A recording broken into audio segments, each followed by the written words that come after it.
Depuis que vous avez découvert que le continent africain était le jardin d'Éden, vous ne voulez pas nous lâcher. Nous souffrons, mais nous sommes en train d'enrichir plusieurs. Nous mourons de faim, alors que nous nourrissons plusieurs. Quelque chose m'a fait rire il y a quelque temps.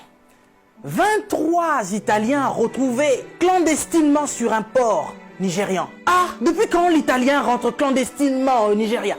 Parce que vous voulez aller vous réfugier en Afrique maintenant? Il n'y a pas très longtemps, sur vos côtes, vous chassiez les migrants de vos côtes. Votre Premier ministre a dit qu'il ne voulait plus. Il en avait marre de cette invasion africaine sur ses sols.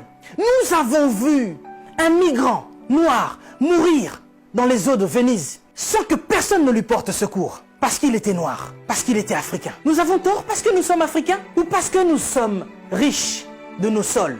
Parce que nous avons de quoi manger et de quoi nourrir toute cette planète. C'est pourquoi l'Africain souffre. Mais Africain, laisse-moi te dire que tu es fort. Laisse-moi te dire que tu es vaillant. Laisse-moi te dire qu'il en faudra beaucoup plus pour te vaincre.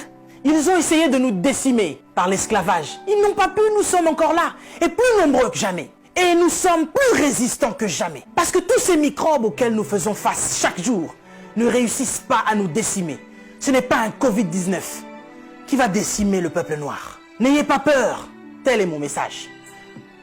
Je vous invite, chers Africains, à devenir beaucoup plus forts. Ne faites pas confiance à ceux qui nous gouvernent.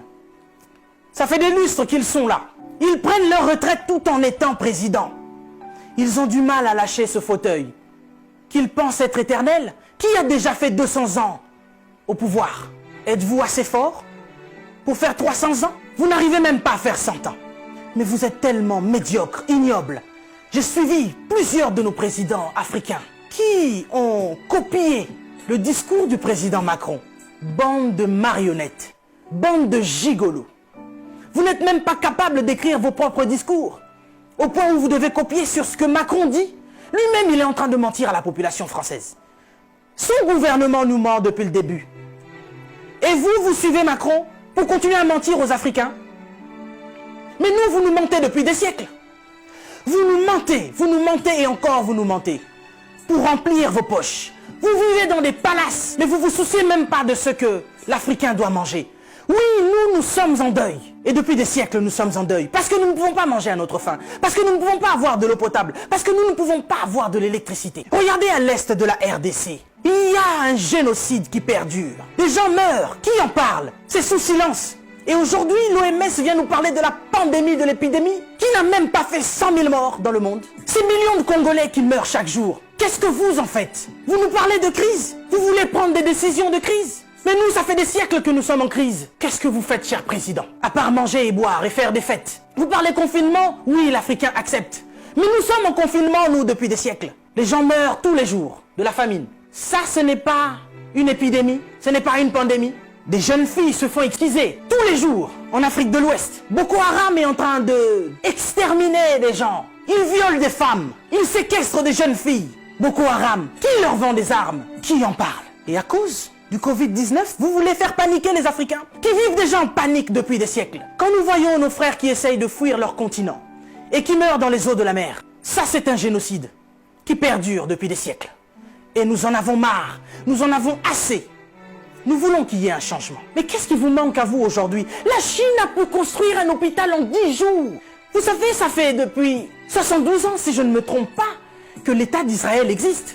Il y a quelque temps, Dubaï était un désert. Mais regardez aujourd'hui ce qu'ils ont fait. C'est parce qu'ils sont ensemble qu'ils ont pu construire ce qu'ils ont fait. Mais qu'est-ce qui vous manque, cher président africain, pour nous construire des hôpitaux décents? L'Angleterre a pu construire un hôpital en 2 semaines seulement pour faire face à cette crise sanitaire. Dieu est bon. Le Covid-19 est tellement impoli qu'il ne regarde même pas qui vous êtes. Président ou pas, il s'en fout. Il n'a pas respecté la reine d'Angleterre. Il est entré dans son palais, il a touché Charles. Il n'aura pas peur de vous. Mais par contre, là, vous êtes cuit. Puisque vous ne pouvez pas prendre vos avions pour venir vous faire soigner ici. Soit vous survivrez, soit vous mourrez. Africain, réveille-toi. Africain, lève-toi. Si Martin Luther King est mort, si Rosa Parks est mort, si Malcolm X est mort, si Mandela est mort, si Winnie Mandela est mort, nous sommes là pour porter encore plus haut l'étendard de l'Afrique. Et continuer à dire que tant que nous aurons le souffle de vie, nous allons continuer nos revendications. Si cette épidémie ne vous réajuste pas, ne vous enseigne pas, pire va encore arriver.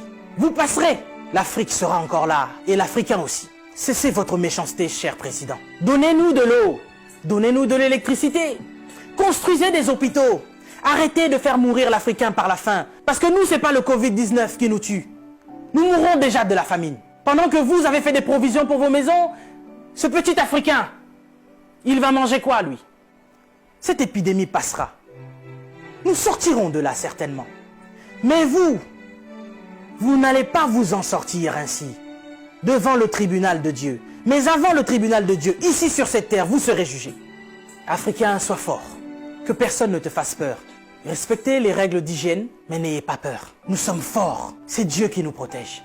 Et que Dieu vous protège, chers Africains. Que Dieu vous garde là où vous êtes. Le combat n'est pas encore fini. Ça ne fait que commencer. Que Dieu nous fasse justice.